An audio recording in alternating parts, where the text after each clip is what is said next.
tayai tayai lakle lakle lakle lakle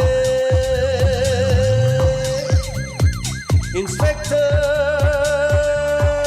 tayai tayai tayai Uthanaba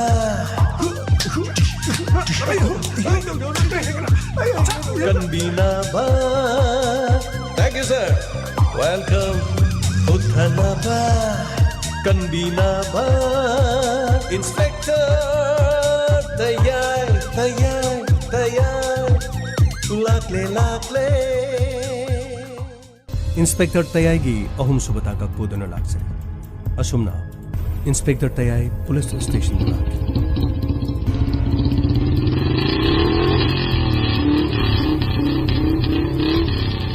Good morning sir Good morning Chawba anong dom da chong Funny sir Sir amta sangjar ki lo sang maningi nahan phoboi mei thaba gi du gari tawre Sir chingna ba mani lere atu matam da phagan bonari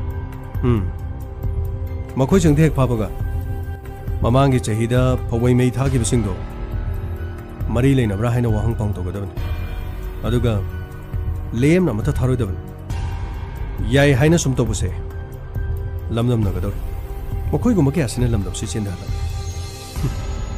migi mamang dikai chadro phoboi mei tharagabu makhoi gi tongjabusi kari sir akoina phangba aronba paw magi matungina makhoi athengba da birthday party ma chalubani hai aduga lambi da mai taxi haiduna charu mai tharaga lambi da mai tekpani hai asunu makhoina charu mai teklingai du da charu loi thokibadagi manak nakpada leiba phau paisilaga leiba du charu oirubani duna makhoina salubani madugi matungdagi salub matamda phau yauraki adubu phau ni mai thaba yade haibadu makhoina hainabagi mahota yeigada leiraba phausi kok yei thokki hadi phau yoholaga mu miyam da lenaraga thami haiduna mai thado mani haiba paw madi fangisa chawa wafam adu chumamba yai lalambe amore mayek sina pawtulo aduga mafam aduda aduga chingnari ba miyo singdo makhoi gi mobile su khangna bhona gadabani aduga mafam aduda location oibra oidabra haibasu yengadabani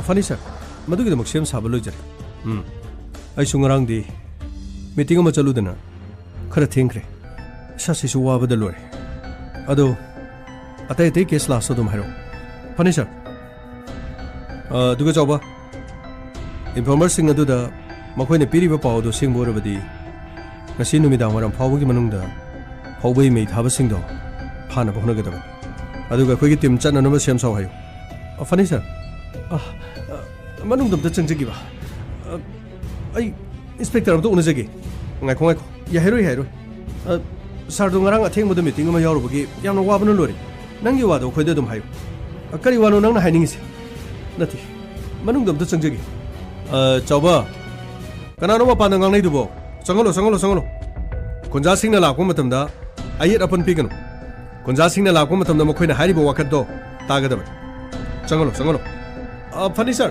sanganjarag sir amta sangjarki yani lengsen biro kari lebire sir aigi chanu pidu ngarang college ka khibani adubu athengba phawbada mahak yumda halakti madudagi laisabi pharak dabanina chenba chongba masumba manabada chelhamgadra haidun khalubani adubu masi ayuk ahal laman sing lakadra haiduna sagai gi miyo sing mango da famdunu ngai dunu le adubu sir thengjel elaba matamasi phawbada laktri masina takpudi isano bido masumba manaba sing da chenba chongbadi malaktri sir yarabadi isano pibo mukta phongnaba thibi nachano pi ngarang halaktrabadi mahaki marum mapang singda natraga tinaba mamanabi singda chenba chongba leibra khangna chanaba leibra madugi pawdu lobidabro inspector madu madi khoi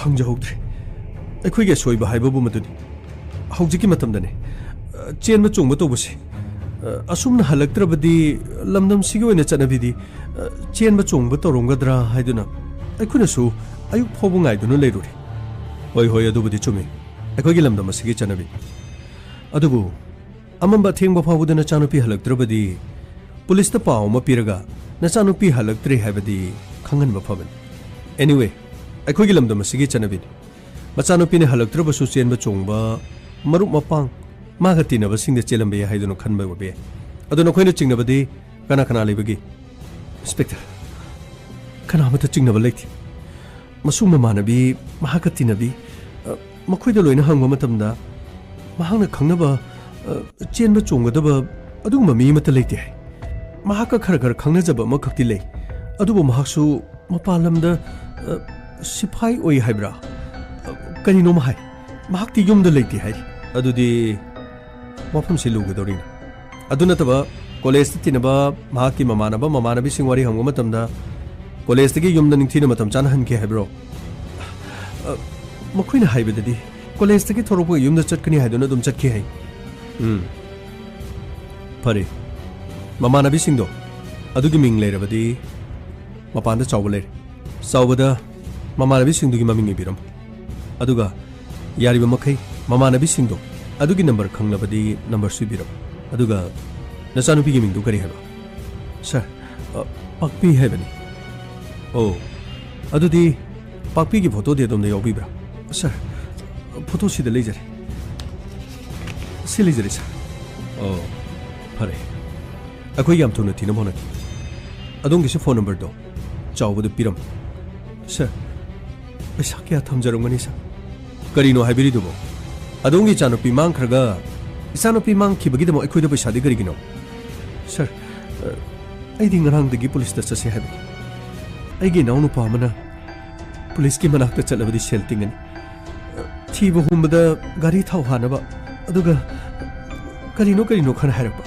ꯅꯠꯇꯦ ꯃꯗꯨ ꯇꯧꯕ ꯌꯥꯗꯦ ꯑꯩꯈꯣꯏꯅ ꯃꯐꯝ ꯑꯁꯤꯗ ꯂꯩꯔꯤꯁꯦ ꯃꯤꯌꯥꯝꯒꯤ ꯑꯋꯥ ꯑꯅꯥ ꯇꯥꯕꯗ ꯃꯤꯌꯥꯝꯒꯤ ꯄꯨꯟꯁꯤ ꯉꯥꯛꯅꯅꯕꯒꯤꯗꯃꯛ ꯑꯩꯈꯣꯏꯅ ꯂꯩꯕꯅꯤ ꯃꯤꯆꯝ ꯑꯃꯅ ꯀꯔꯤꯒꯨꯝꯕ ꯀꯦꯁ ꯑꯃꯒꯤ ꯄꯨꯂꯤꯁꯇ ꯁꯦꯜ ꯄꯤꯕ ꯁꯨꯡꯌꯥ ꯌꯥꯗꯦ ꯃꯗꯣ ꯑꯥꯏꯟꯗꯤ ꯌꯥꯎꯗꯦ ꯑꯥꯏꯟ ꯍꯥꯏꯕꯁꯦ ꯑꯩꯈꯣꯏꯅ ꯄꯥꯏꯕ ꯅꯠꯇꯦ ꯑꯥꯏꯟꯗꯤ ꯑꯩꯈꯣꯏꯅ ꯉꯥꯛꯂꯤꯕ ꯑꯥꯏꯟꯕꯨ ꯏꯟꯒꯗꯕꯅ ꯄ꯭ꯔꯖꯥ ꯃꯤꯌꯥꯝꯅ ꯏꯟꯒꯗꯕꯅꯤ ꯑꯗꯨꯒ ꯃꯗꯨꯕꯨ ꯀꯥꯏꯔꯛꯄ ꯃꯇꯝꯗ ꯑꯩꯈꯣꯏꯅ ꯉꯥꯛꯀꯗꯧꯔꯤꯕꯅꯤ ꯀꯔꯤꯒꯨꯝꯕ ꯀꯦꯁ ꯑꯃꯒꯤꯗꯃꯛ ꯃꯐꯝ ꯑꯁꯤꯗꯅꯦ ꯁꯦꯟꯖꯥ ꯊꯨꯝꯖꯥ ꯇꯧꯕ ꯌꯥꯔꯣꯏ ꯑꯇꯣꯞꯄ ꯃꯐꯝꯗ ꯇꯧꯔꯝꯕꯗꯤ ꯌꯥꯏ ꯑꯗꯨꯕꯨ ꯑꯩꯅ ꯂꯩꯔꯤꯕ ꯁ꯭ꯇꯦꯁꯟ ꯑꯁꯤꯗꯗꯤ ꯃꯗꯨ ꯆꯠꯅꯕ ꯌꯥꯔꯣꯏ ꯐꯅꯤ ꯁꯥꯔ ꯌꯥꯔꯒꯗꯤ ꯈꯔ ꯊꯨꯅ ꯑꯃꯨꯛꯇ ꯊꯤꯕꯤꯌꯨ ꯃꯇꯝꯁꯦ ꯊꯦꯡꯖꯤꯜꯂꯛꯄꯁꯤꯗ ꯍꯧꯖꯤꯛꯀꯥꯟꯒꯤ इज्जत मांगलगा हाथोमेगा हुंदोमेगा यामना पाखचबा सा यारगदी अमुक तो फंगनब थिबियो सा यारे करीमद खनबिरो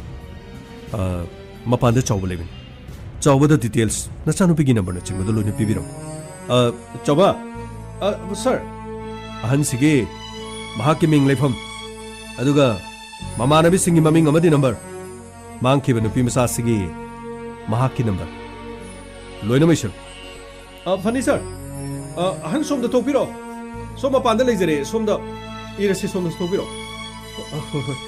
ai lakchare अहनगी मिंग दु करीबा इबो आइगी मिंग इबोल मांगखी बिचा नुपीदुगी मिंग दि करी पाकपी पाकपी गा तिनबा ममानबी मिंग खंगलगदि मिंग खरा हाबियु महाक कॉलेज चटमिनबदा संध्या अदुगा लेंथोय अमना पूर्णिमा मखोय अहुम सिमदि माक यामना नकना लोइना तिननबा ngakतनि अतैदि खरबुदि लै हाइबबु यारे अतै तंगाइ फदबा सिंगदो खोय मुक सोइदना म लौजगे अद मखोयगी फोन नंबर सिंगदो सिदै बिरो अदुगा अरोइबदा नचानुपीगी मागी नंबर दो सिदै बिरो फनी बु सर सर अमता चंगजर चंगो सर नंबर सिंगदो सिदा लोइ लेजर अदुगा मरी लेनबा सर्विस प्रोवाइडर दा मागी लास्ट लोकेशन अदुगा माकी कॉल डिटेल्स रिकॉर्ड पुनमा सर पुंग खरगी मतुंग सोइदना लानी चौबा पुंग खर नते सर्विस प्रोवाइडर सिंग दा हाइको यामना अथुबदा नंबर अदु पिबियो मसे फ्रॉड कॉल मी फान हननबगी अदुगमा नते सीबा मसुंग चंगबगी अदुमा केस मोइगदोरम यारिब मखई अमुक रिक्वेस्ट तौबियो खर थुन कॉल डिटेल्स रिकॉर्ड CDR दो पुंग अमगी मनुंग पीनब तौबियो हाइको फनी सर सोइदना हाइजगे सर असुमना इंस्पेक्टर तयाई महाकी टीम ग लोइनना पाकपी की खुंगुल लीब चटखिरमी अमदी ममानबी संध्या की मनाकता चटखि कना कना लेगे युमसिबु कना कना लेगे कनामता ताद माले चौबा मनिंगदग मी लेब्रियो फनी सर नखोई कना कना लेगे मपान नखोई पुलिस लाइए ताबी ब्रो मपान तो थोपिरो लाई लाई कना police ngaktanina kari haige sir som sandhya mani sir sandhya pakpi ga mamanabi oiko hoi sir pakpi aigi manabi ni narang mahak college tagi hankiba matamda kana kana ga chatkibuge sir college tagi sum tholokpada mahak hana chalamage haduna akhoi college da lering da mama thanda thokibani oh अदो माका तिनबा तय तय कना कना लेगे नकोइने खंगमदा sir अतोप तिनबदी मादि कना सुलेति आइने लिनथोइने पूर्णिमा अखोइ अहुम अदुगो माका मरी अखोइ मरी सिकतनी खरा लुना तिनबा हाइबाबु फरेनी कॉलेज असिदा माका खंगनबा अतोपा यामना नंगना तिनबदी कना कना लेबगे सर माका खंगनजबा मखक्ति ले अदुबो महाक्ति मपालमदा थबक तौबनी ओ अदु संध्या कॉलेज असिदा नखोइने चिंगनबा पापीगा नंगना मरी लेनबा याबसी अतोप मत लेत्रे सर कैदोंगैदा पापी नखोइदा लोटपा लेथि तसिंग हारबदा अखोइ मरी तिनजरिबसे अखोइ मिंग खक्तनी होंजब अखोइ मरीगी थमोइदि चप मानै हाइबदी एंगोंदा लेबसु माना खंगी मंगोंदा लेबसु आइने खंगी फरे संध्या यामना नुंगारे सेंग खरा सिखंग बसिगिदमा अदो नंगसु तारमनी पापीदो कॉलेज तगी युमदा दुम हलक्त्रे ngasi numida wara mapala ga police station da paw piramani maram asina koina magi khongulse leiraglibani akoi linthoi amadi punima ge manata chatuna mo hong ki phani sir sandhya wafam se koida arot pade mata leitre ko sir aina haijari base asing mangata linthoi amadi punima da songbiu makhosu aina hari base mase adu maina du mahairakani anyway koi chalu ki phani sir sir matam di thengjile hai babu linthoi amadi punima gi manakta chawa mokhoi ni gi manakta thengasu thengna koi chatpa tabani aduga hauju phawbada ngarang ni college satkiba nupi mana mayumda halakta bai base afabadi oiro asumna inspector taya amadi mahaki tim chalami maraga sida call amalaki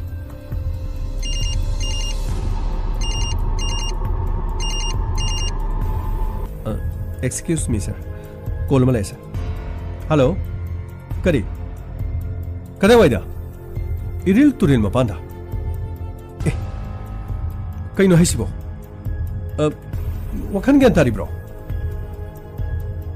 sir iril turil mapanda wakhan ta da duna nupi ma lerami habadagi hospital da pukhakre hari sir karamba hospital da no sir rims tani sir aduga nangoda hoji pau piri du kana sir ngasa ina iribungi police station da leba aigi colleague amada college ka khibadigi halaktabi nupi pakpi gi photo do aina mongoda forward tokibani aduga ate police station sing da su aina loina mo circulate tokibani sir good jano pai aduga sir aina pigi ba photo duga turen adu da lerim no nupi duga masak mane hari sir choba soidena magi oiragani akhune thiri ba nupi masa se soidena oiragani adudi hospital stanna patokshi asumna inspector taya amadi mahaki tim hospital da laki matamadu da nupi macha du unanena bagidama inspector taya in honaki amadi emergency ward ta inspector taya lep tu no laki doctor tholok pangai du no laki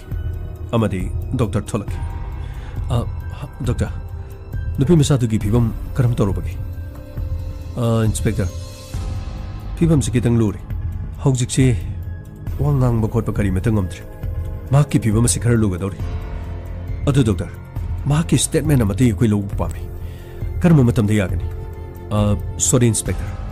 Howjikti statement lobada kitang nungairoi. Adubu pung kharagi matungda soidanmaki statement lobu yabra haibadu ai pau pizarki. Thank you, Doctor. Akhoi mapansida tungaisaki. Kariguma nupi masa sigi mahaki kitang improve laklabadi. Khachitang mahaki machindagi wahi kharadum khanglabadi. Akhoi soidan nungaigani. Phagani Inspector. Ai pau soidan pizarki. Chaba nupi masa si akhoi na thiri basi orabanina. Makhoi number du nongda yawbu natro. Yawjari sir. Ai pau pina bhona jagi. Makhoi da fazana haiko.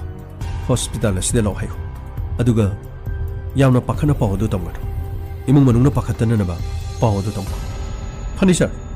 Asumna college ka bachat khibadegi mayumda halaktabi pakpi. Police ta apok pamapana pau pibaga. Madugi matungda Inspector Tayaina mahaki tokpam thokpa mathau punama ningthijana tor. Masigi matungda thengjelakma matamda atopa police station amana konma jaga iril bungi turen mapanda phibam chadana gyan mangduna lerami haiba pau pirakpadagi Rims Hospital da laki. Madugi matungda mahana gyan tarak pangaiduna hospital adugi mamangda leram. Pung khara hokira. Madugi matungda Inspector Tayada pau piraki. Inspector, patient do khajik gyan tare. Mahako unaba yaragani. Yamna phare doctor. Haninga leitana thagachari. Adubu Inspector. Mamunda yamna kanade pressure pibigano. Maramdi hawjik mahaki phibamse khara phibam thina luri. Haibadi doctor. Mahakse yamna tamthina rep chathabikri. Aduga mahaki masada sufuba chaibagi dakphung laktani. Rapid sing aduna mahakpu sire haidun hondoklamani. Makokta su nungumana subagi dakpham lairi. Adubu mahaki laibak phabadagi punchi asi hingmani. Phare doctor. Akhoi sumna tangi wahang macha mani khatani hangjagadaba. Matam yamna lawjaroi. Thank you, Inspector. Somda jangchamiro.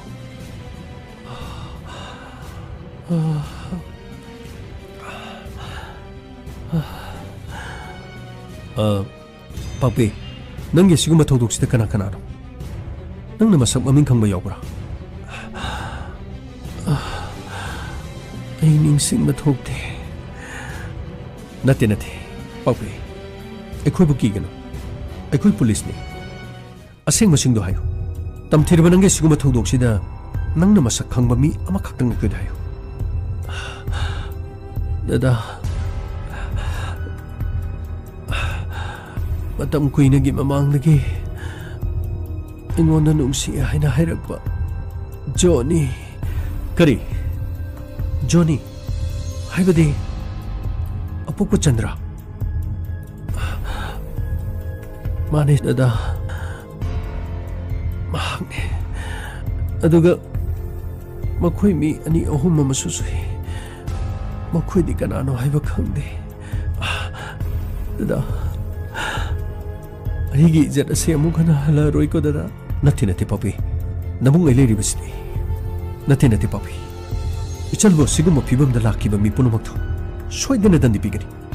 Aibu thajo. Aina makhoi bu soidana dandi pigani. Nati dada. Makhoi gi mung manungdo. Mantri mandol oiba yamna leibani. Makhoi bu dandi piba ngamgadra dada. Papi, aibu thajo. Phaningamna chauba mantri mandol soisan. Nangi thongdok asida chenariba singado nang nanga se ingonda dada haina kowi base. Aigi ichal amada thokpagum aina makhoigi mathakta soidana laman khongadi. Asiguma thongdok asi makhoigi makokta anirak suna khanma ngamaloi. Aina nangonda thajaba piri. Nang puning haningado. Nang puning haningado. Wakal sontagaro. Nangina sakandaba yadabani. Nang hingdaba yadabani. Ay chalukike. Dada. Makhoy ba soidana makichera pibiyo ko dada. Papi. Inspector Tayayna makhoy bu cherak pibang ngamdrabadi aina police department asida police amok oibagi phammasi aina thadokani. Aduga Ichalgi mang khiba ijat ado hanjan mang ngamdrabasu ichalgi ijat mangan khiba sing ado makhoigi punsida amuk khanana nungai bhaibadu phangaroi. Mase aigi lengdraba wasakni. Chaba Yes, sir. Gari thogal. Athubu matamda. Rapist singa du phana nabagi damok chasi. Yes, sir. Asumna. Pakpi unaraga hospital adu da parap thorki. Matamadu da pakpi ga popale ramki. Sir. Sir. Aku pau se phangjabaga hojik ta lagli sir. Ichagi phibam gari torubagi. Tada. Nungaiba pau din natre. Adubu isanupi pakpi ki punsi karisu khudong theningai waitri. Mahaki poning thogana nanamagi dam honabi. Mahakpu poning sungthana namagi dam ngangma cheba topida. Isalgi thona aina thagale. Sirabani haiduna rapist sing aduna ichanado turele dugi makhada hundong namani. Haibati sir higi chanupi mahakpu ijat tada madugi dam ninghana biga. Nupi amagi punchide ijat haibase khwaidigi maroida. Adabu thongdong kasi mahana thongi haiduna thon madina tidra. Mahaki mapung phaba statement ekhoi lobo ngamtri. Sumna tangi thongdong kasi bu tholiba miyoi adugi maming athubu matamda police ki custody da soidana lehenga ekhoi ba thajo. Inspector shabu ijat mangan miriba miyoi ado sibage cherak pibiu makhoi bu sibage cherak soidana pibiu. Tada wakhal sontha bigano adumna wakhal sontharabadi adumgi chapakpi karam togani. Papi gi puning thoga pihu. Soidana maki makhoi bu cherak piba hebase aigi wasa. Akhoi chaluki ki. Asumna inspector tayai mahaki timna Johnny gi khungul libelaki. Adubu Johnny di thawdok adu thohalamana mayumda leiroi haiba inspector tayai na khangki. Masigi matungda mahaki yumgi maningda leiba sur gi yumda chatkira. Kana lege Asur Sure. Kanano ai imung da leje. Amda tholo mapan tholo. Sir.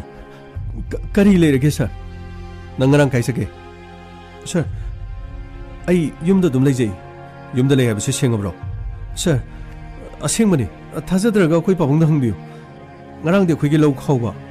Adu lau khawbu lorega hojikti phobum mai yam thadoi haiduna numidang adu da phobum sangba aiga babaga chale thajadraga babada hangbiu. Yamna phare. Nangi na manaba Johnny. Mahaki number nongoda swedi yorongani khale. Hoi yawi. Mahaki number do akhoi de piro. Hoi sir. Number sida le jare sir. Chaba. Number se loksalo. Pani sir. Adu sir. Johnny thiragli bagi maram sibo. Nang soidana khangani. Maraga sida mahana nongoda call toraba. Nangna aikhoi mafam asida mahakki number lauki aduga aikhoina mahakpu hangbala ame haibasi nangna mongonda haibiyati. Sir ai haizaroi sir. Kariguma nangna mo aikhoina hangbala ame haiduna message tharaba phone toba taraba madu aikhoina khangni maramdi mahakki number se aikhoina hojik surveillance ta thaman mahakki number sida message kana lai phone kana gilai haibase aikhoina khangani adunadi Kudong tiba si danang mo yawning drabadi ay nahari ba sinang soy din in ganay na ta. Pani sir, ay soy din ang aksage sir. Faredo di, ako'y chalukik. Aduga sur, ay na husi hari ba wapam do nang natajada ba tarabadi nang so wapam da tari. Sir, ay karim tayo jaroy sir. Magi po laba so sir, ay pa jaroy sir. Pare, karigida mo ako'y na mabuhang libano. Aduga, ako'y na karigida mo magi number low libano habado. Nang hayeng soidana khangkani. Pani sir. Choba. Chasi. Pani sir. Masigi matungda Johnny gi phone adu surveillance ta thamgira. Masigi matungda inspector tayaina Johnny gi location thikira. Amadi mahakna leiriba mafam adu da police satkira. Yo masigi matungda leiriba sei. Nakut thagalaba matungda mapa da thoro. Nakoina leiriba mafam ase police na loy na question khrabani. Kari mata kana roi. Mapa da nakut thangkhalaga thoro. Kariguma koina hari basita da bata arabade ai koina mafam adu da nongmai kapsel kani masing tara phawbugi manungda na koina mapan da thorok trabade ai koina khud tharagani amuka so hana hari yomasigi manungda leri basing ꯃꯄꯥꯟꯗꯅ ꯈꯨꯠ ꯊꯥꯡꯒꯠꯂꯒ ꯊꯣꯔꯛꯀꯗꯕꯅꯤ ꯑꯩꯈꯣꯏꯅ ꯍꯥꯏꯔꯤꯕꯁꯤ ꯇꯥꯗ꯭ꯔꯕꯗꯤ ꯑꯐꯕ ꯑꯣꯏꯔꯣꯏ ꯃꯔꯨꯑꯣꯏꯅ ꯖꯣꯅꯤ ꯅꯍꯥꯛ ꯃꯐꯝ ꯑꯁꯤꯗ ꯂꯩ ꯍꯥꯏꯕꯁꯤ ꯑꯩꯈꯣꯏꯅ ꯈꯪꯉꯕꯅꯤ ꯌꯥꯝ ꯊꯨꯅ ꯊꯣꯔꯛꯎ ꯁꯔ ꯃꯈꯣꯏꯕꯨ ꯈꯨꯠꯂꯥꯏꯒ ꯄꯥꯏꯔꯝꯒꯗ꯭ꯔꯣ ꯇꯝꯕ ꯉꯝꯕ ꯅꯠꯇꯦ ꯃꯍꯥꯛꯀꯤ ꯃꯄꯟ ꯑꯃꯁꯨ ꯍꯧꯖꯤꯛꯀꯤ ꯂꯩꯉꯥꯛꯇ ꯌꯥꯎꯔꯤ ꯍꯥꯏ ꯀꯔꯤꯒꯨꯝꯕ ꯌꯥꯊꯪ ꯈꯔꯗꯤ ꯁꯣꯏꯗꯅꯃꯛ ꯂꯥꯛꯀꯅꯤ ꯑꯗꯨꯒ ꯃꯈꯣꯏꯕꯨ ꯃꯐꯝ ꯑꯁꯤꯗꯒꯤ ꯌꯥꯝ ꯊꯨꯅ ꯄꯨꯔꯒ ꯋꯥꯍꯪ ꯄꯥꯍꯪꯂꯒ ꯃꯈꯣꯏꯒꯤ ꯁ꯭ꯇꯦꯠꯃꯦꯟꯗꯣ ꯌꯥꯝ ꯊꯨꯅ ꯂꯧꯅꯕ ꯍꯣꯠꯅꯒꯗꯕꯅꯤ ꯁꯔ ꯃꯈꯣꯏ ꯑꯃꯃꯝꯇ ꯊꯣꯔꯛꯏ ꯁꯔ ꯅꯈꯣꯏ ꯀꯅꯥꯝꯇ ꯈꯨꯠ ꯊꯥꯒꯅꯨ ꯃꯈꯣꯏ ꯊꯣꯔꯛꯄ ꯃꯇꯝꯗ ꯀꯅꯥꯝꯇ ꯈꯨꯠ ꯊꯥꯒꯅꯨ ꯊꯣꯂꯣ ꯑꯣꯄꯨ ꯃꯈꯥꯗ ꯎꯄꯨꯅꯦ ꯎꯄꯨ ꯅꯈꯨꯠꯇ ꯊꯥꯡꯒꯠꯂꯣ ꯃꯈꯥꯗ ꯎꯄꯨ ꯆꯥꯎꯕ ꯃꯈꯨꯠ ꯇꯨꯡꯃꯨꯜ ꯂꯣꯏꯅꯃꯛ ꯍꯦꯡꯀꯞ ꯆꯠꯂꯨ ꯃꯃꯥ ꯃꯄꯥ ꯁꯪꯒ ꯆꯥꯎꯕ ꯃꯟꯇ꯭ꯔꯤ ꯃꯟꯗꯣꯜꯒꯤ ꯃꯆꯥꯁꯤꯡꯁꯦ ꯃꯈꯣꯏꯅ ꯀꯔꯝꯅ ꯂꯦꯜꯂꯤ ꯍꯥꯏꯕꯗꯣ ꯃꯤꯌꯥꯝꯅ ꯃꯌꯦꯛ ꯁꯦꯡꯅ ꯇꯥꯛꯀꯗꯕꯅꯤ ꯎꯄꯨꯅꯦ ꯅꯪ ꯎꯄꯨ ꯁꯔ ꯑꯩꯗꯤ ꯌꯥꯎꯖꯗꯦ ꯁꯔ ꯎꯄꯨꯅꯦ ꯅꯊ꯭ꯋꯥꯏꯗꯨ ꯃꯥꯡꯒꯦꯔꯥ ꯅꯈꯣꯏꯅ ꯆꯠꯊꯈꯤꯕ ꯊꯕꯛꯇꯨꯒꯤ ꯍꯥꯏꯔꯗꯤꯅꯦ ꯃꯐꯝ ꯑꯁꯤꯗ ꯆꯦꯜꯍꯜꯂꯒ एनकाउंटर तौरगा हाथ पे यार अदुबु मधुमक पांथोकनिंगलबसु इखुट असिद पुनमगुम तौरी याम थुन पुंजोलेने चौबा फनी सर कखनो गाइदल खरो नखोय तारबरा याम थुन सस असुमना इंस्पेक्टर तयाइना जोनी अमदी महाकी थुंगलोय अनिगल लोइना मफम अदुदगी फाकी अमदी कस्टडी द पुरकी सक फजबा ngakani हौजिकी मतमगी नसक न तौ लोइना फजै चुंग फिरान लोइना चाइ नमाना पासु सेल तुम पाइबा ngakani अदुगा नुपी मचा अमगी इज्जत मांगहलगा नखोय हुंगी खोंथांसि करिनो नखोय हुंगी खोंथांसि करिनो ने सर अखोय अनिदि सर जोनी ना हायरकपदगी कोना मफम अदुदा चलुबनी सर अखोयदि इज्जत मांगहनबा यावखिदे सर अखोयदि करिमते इज्जत मांगहनबा यावखिदे सर करि नखोय यावदेदि करि अइने नखोयदि नंग यावब्रा यावदब्रा हंगिब्रो नखोयदि अइने नंग यावब्रा यावदब्रा हंगिब्रो सर अइने हाइजबदि अखोय अनिदि इज्जत मांगहनबदु यावखिदि इज्जत मांगहनबा यावद्रबसु हातपदि यावबो नत्रो हातपदि यावबो नत्रो कमदोए हातपदि यावबो नत्रो हातपदि यावबो नत्रो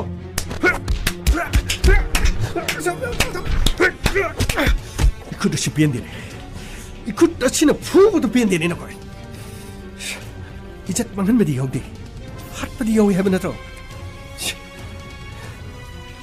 जॉनी नंगदि आइगा थेंनखिबा इकुइ कुइद्रि आइबो मुना खंगंगनि नंना ngang sakhiba nangna tawkiba nangi attitude aduga ngasi aigi khutta tabasi masi aina ngakpa phawi karigi damakto nangna pakpi bu ijat mangalaba matungda mapun simang na bananabagi damak nangna live attempt torin maram karigino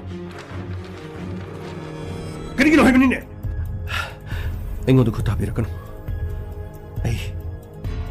ai khangde ai karigumba mata khangde Hariba थबक्तुदा अखोय यौबा लेते ओ नुपी मसा मसामकना वाफम असे अखोयदा हायरबदु नंगना नंग यौदे हेबा मदु अरानबने मानो वांगाम बंगमोय करी मानो वांगाम बंगम लोय हेबदि महाक सीखरे Tourane अदुद नखोयना नमझलगा तोमे सिनीने ऐ नुपी मचा दु जे हिंगलिने नुपी मचा दुगी स्टेटमेंट अदुगी मतुंगिना नंगबु फाबा लाक्लिबनिने मदु ओइथोक्तबने ऐ नचिन अदु खुंगनुने इंस्पेक्टर अइंगोंद खु थारकनो अइगी इपाकनानो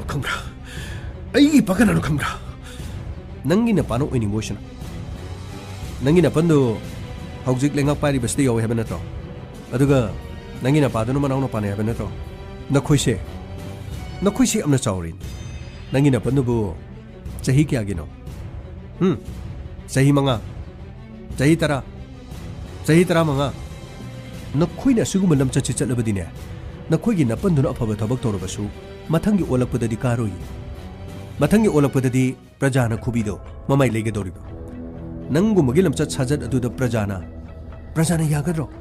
ꯌꯦꯡꯉꯨ, ꯉꯁꯤ ꯑꯍꯤꯡꯁꯦ ꯂꯥꯟꯈꯤꯕ ꯃꯇꯝꯗ ꯍꯌꯦꯡꯗꯤ ꯃꯤꯌꯥꯝꯅ ꯏꯍꯧ ꯍꯧꯔꯒꯅꯤ꯫ ꯄꯨꯂꯤꯁꯅ ꯃꯊꯧ ꯇꯧꯗꯦ, ꯂꯩꯉꯥꯛꯅ ꯃꯊꯧ ꯇꯧꯗꯦ, ꯏꯖꯠ ꯃꯥꯡꯍꯟꯕ ꯔꯦꯄꯤꯁꯁꯤꯡꯕꯨ ꯐꯥꯗꯨꯅ ꯐꯥꯔꯁꯤ ꯇꯧꯗꯨꯅ ꯍꯥꯠꯇꯦ ꯍꯥꯏꯗꯨꯅ ꯍꯌꯦꯡꯗꯤ ꯍꯥꯏꯔꯛꯂꯒꯅꯤ꯫ ꯑꯗꯨꯒ ꯅꯔꯤꯜ ꯂꯩꯔꯒ ꯅꯨꯄꯤꯗꯨꯒꯤ ꯊꯃꯣꯏ ꯈꯨꯖꯨꯝ ꯆꯜꯂꯒ ꯅꯨꯄꯤꯗꯨꯒ ꯅꯨꯡꯁꯤꯅꯧꯅ, ꯅꯨꯄꯤꯗꯨꯒ ꯆꯦꯟ ꯆꯣꯡꯉꯨ꯫ ꯑꯗꯨꯁꯨ ꯅꯠꯇꯕ ꯑꯩꯈꯣꯏ ꯃꯟꯇ꯭ꯔꯤꯒꯤ ꯃꯆꯥ ꯃꯁꯨꯅꯤ, ꯑꯩꯈꯣꯏ MLAꯒꯤ ꯃꯆꯥ ꯃꯁꯨꯅꯤ, ꯑꯩꯈꯣꯏꯅ ꯇꯧꯅꯤꯡꯕꯗ ꯇꯧꯕ ꯌꯥꯏ꯫ ꯃꯗꯨꯒꯤ ꯋꯥꯈꯟꯗꯣ ꯊꯥꯗꯣꯛ꯫ ꯑꯗꯨꯕꯨ ꯍꯧꯖꯤꯛꯇꯤ ꯅꯁꯥꯅ ꯇꯧꯖꯔꯨꯕꯅꯤꯅ ꯃꯗꯨꯒꯤ ꯆꯩꯔꯥꯛꯇꯨꯗꯤ ꯑꯩꯅꯁꯨ ꯈꯥꯝꯕ ꯉꯝꯃꯣꯏ꯫ ꯆꯥꯎꯕ, ꯑꯍꯨꯝꯁꯦ ꯋꯥꯍꯪ ꯄꯥꯎꯍꯪꯕꯗ ꯃꯌꯦꯛ ꯁꯦꯡꯅꯅꯕ ꯅꯈꯣꯏ ꯀꯅꯥ ꯀꯅꯥꯅꯣ ꯑꯃꯅꯤ ꯀꯣꯛꯁꯜꯂꯣ,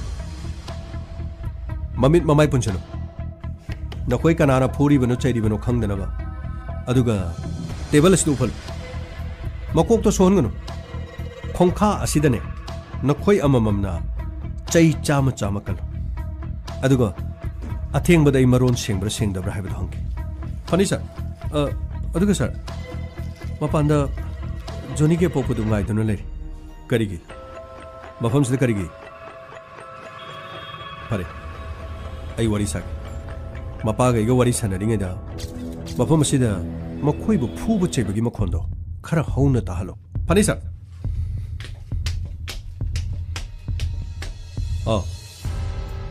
ꯖꯣꯅꯤꯒꯤ ꯑꯄꯣꯛꯄ, ꯃꯥꯅꯦ ꯏꯟꯁꯄꯦꯛꯇꯔ꯫ ꯃꯔꯥ ꯂꯩꯇꯕ ꯑꯉꯥꯡꯁꯤꯡ ꯑꯗꯣ ꯁꯣꯝꯅ ꯐꯥꯗꯨꯅ ꯄꯨꯈ꯭ꯔꯦ ꯍꯥꯏ꯫ ꯀꯅꯥꯒꯤ ꯃꯆꯤꯟꯗꯒꯤ ꯀꯅꯥꯒꯤ ꯃꯄꯥꯎꯗꯒꯤ ꯏꯆꯥꯁꯤꯡꯗꯨ ꯃꯔꯥ ꯂꯩ ꯍꯥꯏꯔꯤꯕꯅꯣ?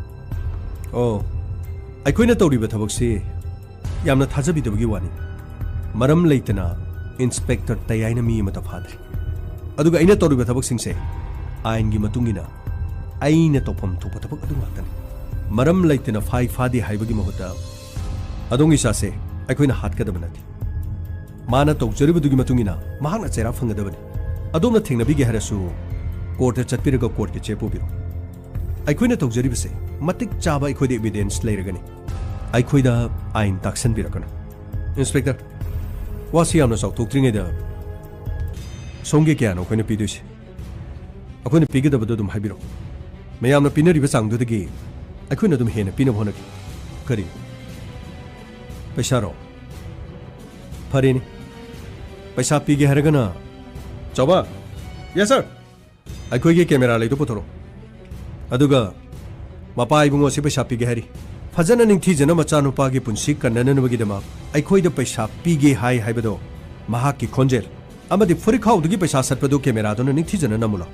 अदुगा सोशल मीडिया दा थागलगा मचा नुपा रेपिस कन्ननबगिदमा मपाना सेल पीगे तौबदगी पुलिस न फुथखरे हाइबदो मदु उदनबा कैमरा दो पुथरो।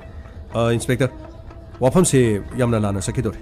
सोमसु खंबिरंगनी हौजे हौजे लेंगाकते यावरिबा मिनिस्टर ओरिबा बाबू आइगी याम करिसु लेतबा इंस्पेक्टर नंगुमना करिसु लेतबा वाफम सिदा नंगना नंग खाइगलिबदो कोल अमदा नंग अदुमक लोइगनिदा खरा तोंजौ खरा पाइजौ हाइबगी वानी। फरे फरे नंगने याद्रबनिना मथक थोंगबदगी तकथरक तारेदना। ओ सोंगी से आइबु केहलिब्रो? सोंगी से आइबु केहलिब्राबा? अकीबा हाइबदु मचेत अमते याउदबा इंस्पेक्टर तयाई नखोइगी कोल कया लागलबसु इथक थोंगबगी कोल कया लागलबसुने मदुद कीगदबा इंस्पेक्टर तयाई नथि। चौबा, यस सर। हौजिक फाउबा रेपिस्ट सिंग अदु फुद्रिबगी मरम करिगिनो? सर, हानागी चै सिंगदु सर लोइना तेखरे सर। अनौबा चै लौरी सर। याम थुना रेपिस्ट की मपा लाक्लिंगेदा मचागे अयो चाइना तो तालो। Yes sir.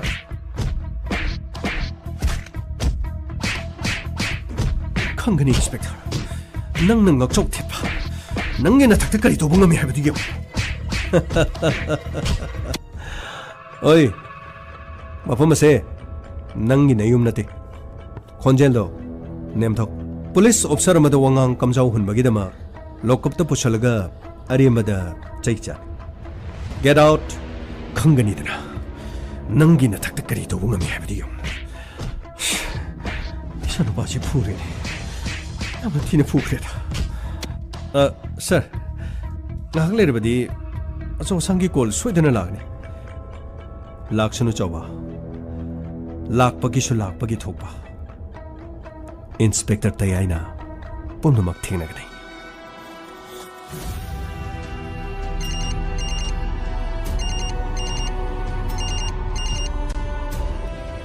Sir, थोले सर इंस्पेक्टर तैयार ये सर नंगना फारीब मीसिंगदो चप चाबा मरा लई हाबो खंगब्रो सर चप चाबा एविडेंस लेरे सर मथक लोमदगी कोल न खांग मंगमदरेने हौजी होजे लेंगा पारीब म यावरीदना हौजी होजे मिनिस्टर ओइबमगी मनावनो पाइ मचानीने सर आई मुन खंगजै सर अदु कमाय तबा हादो खरोना सोंद खांग मंगमदरेने सर हौजिकति मियामगी इरांग यामना कलिए सर हौजिक मखोय मियाम मरकसे थादोखरदि मियामना सेतना चाखरनी सर ओ फरे फरे हयेंग तंजा अमा येंगागा हयेंग थादोखिनबा तौरसिको आई तंगाय फदबसिंगदो लोइना हाइखरगे फनी सर सर थादोखरो हाइबिरलिब्रे सर चावा मदुमंग लमदमसिदि मिनिस्टर मसामकी मचानुपिदो मियोय अतोपमनि इजत मांगहलम तारगदि करी होइगन अदुबु मखोयगिदि मचानि गोनाथि सेंगलबा पुलिस की फिजोल से शेट मतमना अखोइनो वासकी अचुम्बा असेंगबा ngakani अचुम्बगी दमक लांथिंगलगनि असेंगबगी दमक लेपकनि आई नियम काइना तोबा थबक सिंग अदुगी माइहोक्ता लेगनि मिचमगी पुंसी अमदि मिचमगी लन थुमंगा नननबगी दमक लेगनि हाइदुना वासकीबसि अदुदि सर मोइसे दम थादोखिबा तारब्रो चावबा इंस्पेक्टर तैयाइदी हम तत्लबसु तत्सम मखोय थादोक्लबसु लेमना थादोक्लो आइगी मिंग तैयाय इंस्पेक्टर तैयाय लाकले इंस्पेक्टर तैयाय तैयाय तैयाय लाकले लाकले लाकले लाकले